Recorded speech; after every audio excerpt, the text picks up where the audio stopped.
¿Qué es la condición precaria? Para Castel, la condición precaria es la forma actual de la relación salarial.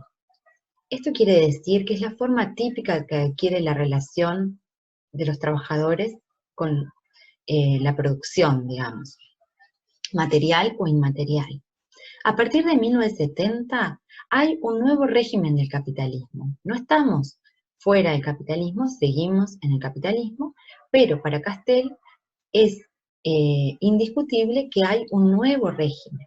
Este nuevo régimen tiene dos consecuencias importantes. Por un lado, el debilitamiento del Estado, de ese Estado social, robusto, protector, garante de protecciones sociales y de la propiedad social extendida, y también se debilitan las protecciones asociadas al Estatuto del Empleo que ustedes vieron, que empezaron tímidamente a fines del siglo XIX, un poquito más extendidas con la condición obrera y en toda su plenitud, digamos, con los estados sociales de la condición salarial alrededor de la posguerra, digamos, de 1945 a 1970.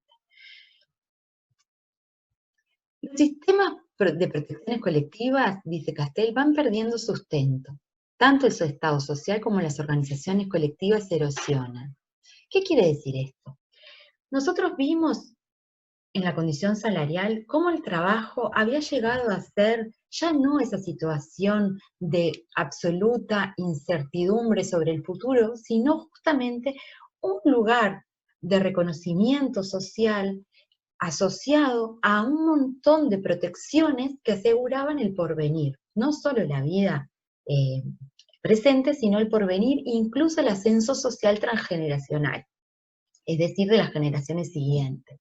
Ese empleo estable, de largo plazo, protegido, que caracterizó la sociedad salarial, se desvanece, se precariza a partir de 1970 y emerge en grandes cantidades el desempleo masivo. Ya no es un desempleo coyuntural, ya no es un desempleo friccional, como dicen los economistas, de aquel que renuncia a un trabajo para encontrar otro mejor.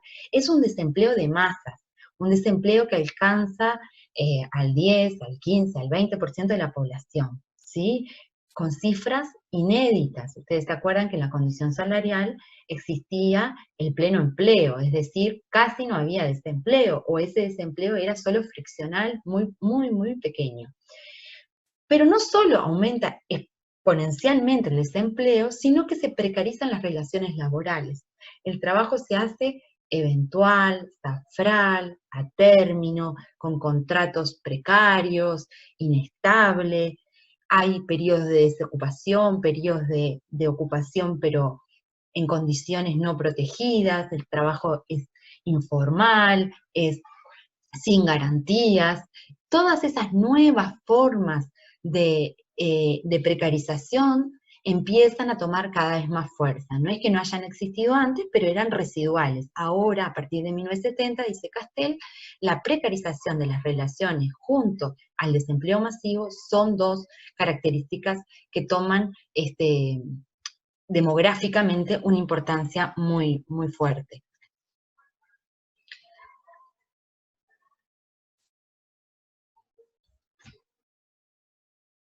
Va a decir Castel, las nuevas formas que adquiere el capitalismo requieren de una flexibilidad, una adaptabilidad, una disponibilidad, un imperativo de movilidad, esta idea de ser empresario de sí mismo, una idea del trabajador como emprendedor, del trabajador individual, que de alguna manera se construye a sí mismo, construye su propia carrera y que tiene distintas formas de flexibilización laboral. Eso se impone y entonces aparece la descolectivización y la individualización. ¿Qué quiere decir esto?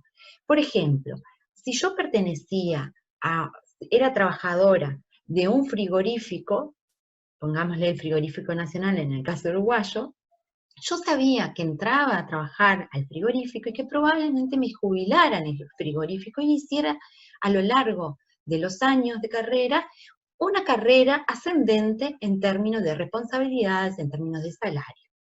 y probablemente me jubilara a la edad de jubilarme de esa misma empresa. Eso se desvanece. Hoy nadie piensa, nadie tiene la fantasía o la realidad de entrar en una misma empresa y terminar su vida laboral en la misma empresa. En general, se ha flexibilizado y precarizado, y entonces sabemos que vamos a estar algunos años en una, quizás algunos meses en otra, quizás periodo de desocupación, quizás, ¿no? Esta idea de que el trabajador es móvil y se tiene que mover y adaptar a las circunstancias, obligándolo también, obligándonos a los trabajadores a reconvertirnos laboralmente. Un montón de oficios que en la condición salarial eran reconocidos, eran eh, eh, demandados, se pierden.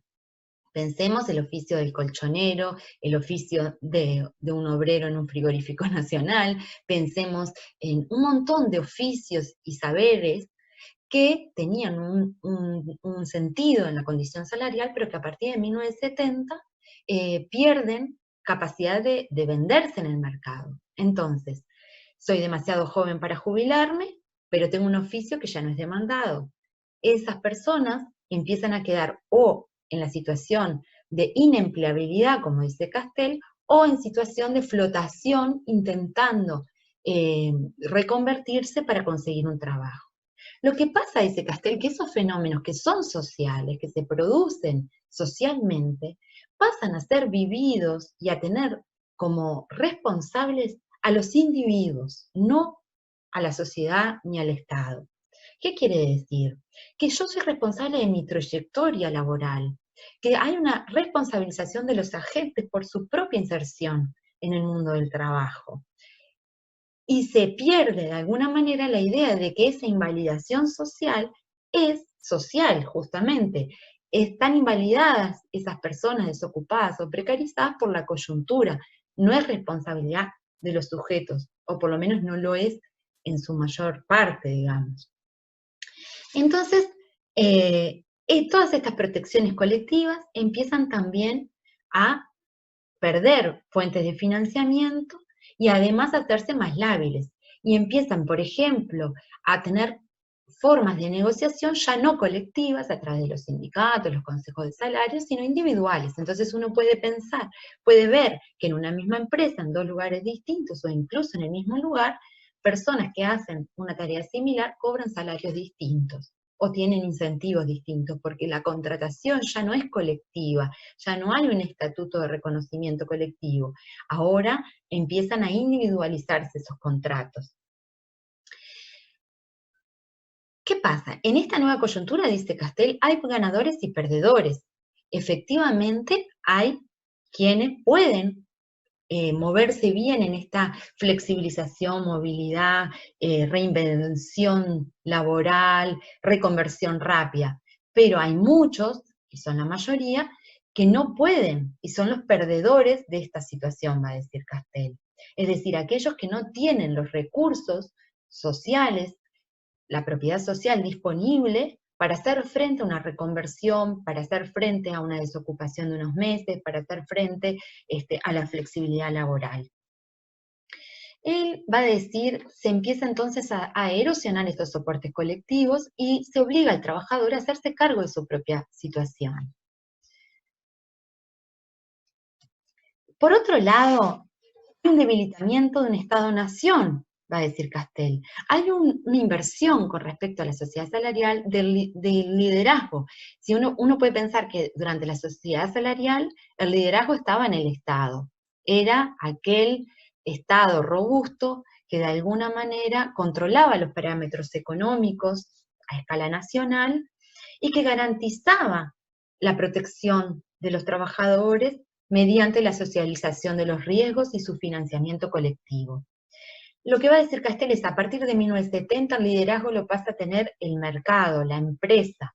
El Estado tiene un papel cada vez más subsidiario de garantizar el libre intercambio en el mercado y el liderazgo de la empresa. Ya no se le pide al Estado que maneje las grandes variables de un Estado-nación, más bien que se lo culpabiliza al Estado por ser una sobrecarga, porque tienen puestos muy altos, porque genera cargas sociales, porque de alguna manera burocratiza, porque tiene rigidez en la regulación de las relaciones laborales.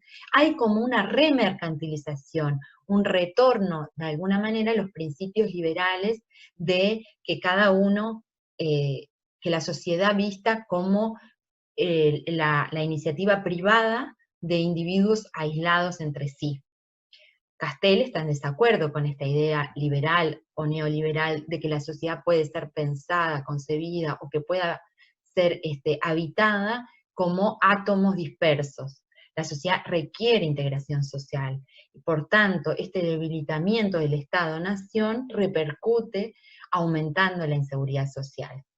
¿Cómo se une esta situación de precarización laboral, de retorno generalizado de la inseguridad social, de la erosión de las protecciones a los asalariados, de erosión de las formas colectivas de organización de los trabajadores, porque pensemos, por ejemplo, en empresas tercerizadas que si bien trabajan de alguna manera para producir, póngase mercancía auto, no trabajan para la misma empresa. Uno atiende el call center en Panamá, y es una panameña, otro arma una pieza en Brasil, y es brasilero, otro diseña el auto en Nueva York, etc. Son todos trabajadores, todos trabajan para la misma empresa, sin embargo, todos ganan salarios distintos, tienen regulaciones laborales diferentes, ni siquiera hablan el mismo idioma, y por supuesto, tienen sucursales, digamos, tercerizadas, que son dependientes de la central, de la matriz, y por tanto no pertenecen a la misma forma de organización colectiva. ¿Sí? Todo este trabajo en redes que empieza a ser cada vez más intenso a partir de la década del 70, tiene estas consecuencias también. Entonces va a decir Castel, bueno, pero en definitiva hay entonces una situación de pérdida, de desafiliación, de exclusión social generalizada. ¿Qué los une a los excluidos? Va a decir, bueno, en realidad cada uno viene de itinerarios biográficos y sociales muy distintos. ¿En qué se puede comparar el joven de un barrio carenciado, de un suburbio, que está buscando su inserción por primera vez en el mercado de trabajo, de un obrero especializado que se quedó con 45 años desocupado y no consigue trabajo porque su oficio ya no es requerido en el mercado? Son situaciones muy diversas, sin embargo, comparten, digamos, esa situación de estar como flotando en la estructura social, no tener un lugar de reconocimiento, un lugar protegido, no acceder a las garantías de poder monitorear y elegir un proyecto de vida, digamos, y tener opciones de porvenir. Entonces, si bien parecen como figuras individuales, en realidad están producidos socialmente, son parte o efecto de una situación colectiva, va a decir. Hay una movilidad descendente, es decir, sectores que estaban protegidos que empiezan a descender de su situación anterior, que están invalidados por el cambio social, que quedan descalificados, que quedan desocupados, que quedan precarizados. Ese desasosiego individual, esa sensación de pérdida de garantías, de pérdida de seguridades, va a traer algunas consecuencias, dice Castel. Y él va a traer como dos ejemplos. Dice, bueno, en el siglo XX existió en Francia el puyadismo, que fue un movimiento político que expresa el resentimiento de pequeños comerciantes y artesanos hacia asalariados y funcionarios públicos. Y en el siglo XXI él va a decir, bueno, existe el lepenismo, un movimiento político que expresa el resentimiento de los sectores populares hacia los inmigrantes. Va a decir, bueno, cuando hay una degradación generalizada de los trabajadores, de gran parte de la sociedad, empieza a haber un sentimiento de injusticia, un sentimiento de resentimiento, una mezcla de envidia a los que están un poco mejor y de desprecio a los que amenazan o que yo siento que me amenazan en mi situación actual, que la siento insegura, la siento en caída, digamos. Eso se expresa políticamente, sociopolíticamente. Entonces, Castel va a decir, eso empieza a tener, a expresarse en el ascenso de algunos movimientos o expresiones sociopolíticas como el puyadismo a mitad del siglo XX o el lepenismo en el siglo XXI. ¿Qué quiere decir? Esos sectores que han caído en desgracia, que se sienten cada vez más inseguros, se sienten amenazados con la pérdida de su trabajo, se sienten precarizados, van a buscar inconscientemente, como proceso colectivo, a un chivo expiatorio. Ese chivo expiatorio o esa responsabilización de algún sector que esté por encima, apenas por encima o por debajo, es lo típico, dice Castel. Con el puyadismo, los pequeños artesanos, los pequeños comerciantes culpaban a los funcionarios públicos de trabajar menos y tener mejores seguridades, mejores protecciones, vacaciones, etc. Lo que va a pasar en el siglo XXI con el lepenismo, dice Castel, es que ese chivo expiatorio empieza a ser el habitante inmigrante en Francia, en los suburbios, que viene a robar el trabajo, que viene a vivir del Estado y de las protecciones y subsidios estatales al desempleo, a usar la salud pública, a usar la escuela pública, ¿no? Viene como, empieza toda una mezcla de resentimiento y de prejuicios que son racistas con respecto a esos habitantes de los suburbios pobres.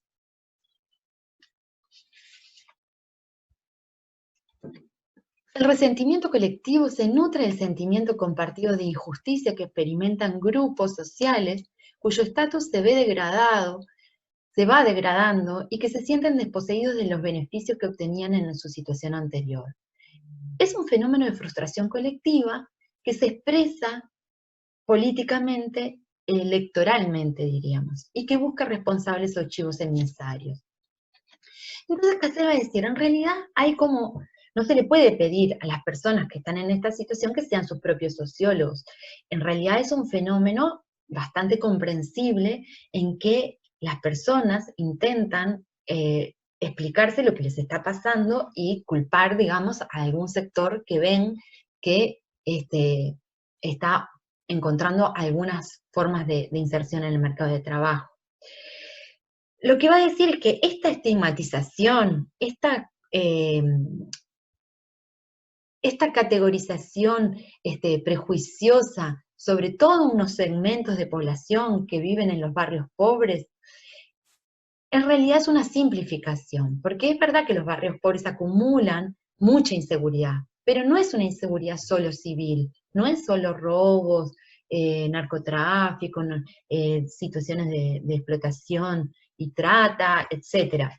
Es una inseguridad civil, pero también es una inseguridad social. Es decir, inseguridad social e inseguridad civil se superponen y se retroalimentan. Pensar que es posible atacar solo la inseguridad civil sin tener en cuenta la inseguridad social es una fantasía, es un atajo, es intentar, digamos, simplificar, diabolizando a unos sectores, pensando que con respuestas potentes de castigo, de tolerancia cero, de represión del delito, entre comillas, uno va a solucionar los procesos sociales que llevan a la existencia de esos barrios, de esos sectores desamparados, que están desamparados socialmente, es decir, que tienen ingresos insuficientes, inserciones muy precarias en el mercado de trabajo o directamente son inempleables para el mercado de trabajo, etcétera. Viviendas degradadas, barrios